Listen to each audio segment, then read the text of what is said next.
পতাকা আগে থেকে উঠানো থাকবে। দীক্ষা অনুষ্ঠানের পতাকা হবে ইউনিট পতাকা, অর্থাৎ আমি যে হলুদ পতাকাটার ছবি দেখাইছিলাম ওই পতাকাটা আগে থেকে উঠানো থাকবে। শুরুতে কোনো ব্যান্ডেল হবে না দীক্ষা অনুষ্ঠানে।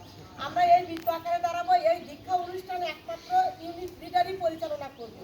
যত বড় নেতা এবং অফিসারই আসুক না কেন উনি দীক্ষা দিতে পারবেন না, সদস্য ব্যাজও করাইতে পারবেন না। ওনাকে আমরা সম্মান করে দিতে পারি, যে ক্যাপটা সে পড়াই দিবে, মাথায় যে ক্যাপ থাকে একটা সেটা পড়াই দিতে পারি। আর এখানে যখন দাঁড়াবো ইউনিট লিডার দাঁড়াবে পতাকার বাম পাশে, অর্থাৎ পতাকার বাম পাশে দাঁড়ালে পতাকা আমার ডান পাশে থাকবে। এই দীক্ষা অনুষ্ঠানে সবাই আগামী দ্বারা আমার সিনিয়র ষষ্ঠীটা কই, সিনিয়র ষষ্ঠীতে এই সোজা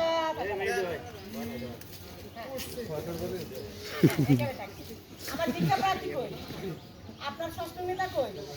হ্যাঁ থাকে, দাঁড়ান মোবাইল শেষ।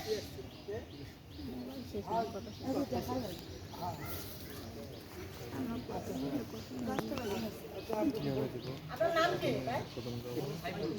সাইফুল।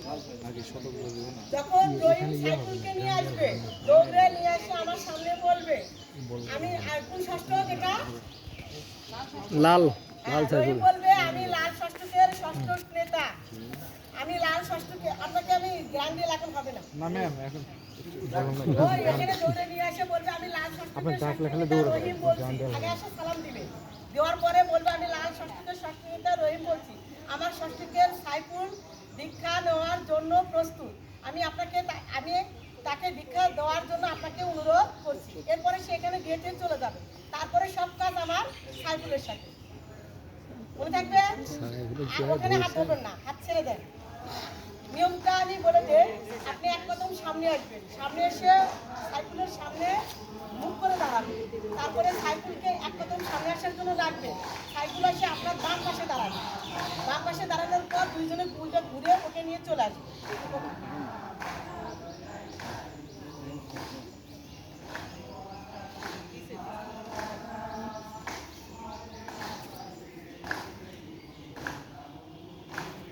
আসে না, ও এক কদম আসে না।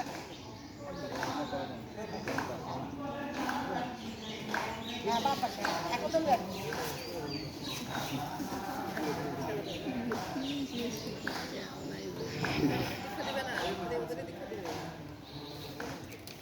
আমি মোহাম্মদ আব্দুল রহিম, নাম ষষ্ঠকের ষষ্ঠ নেতা, আমার ষষ্ঠকের ষষ্ঠ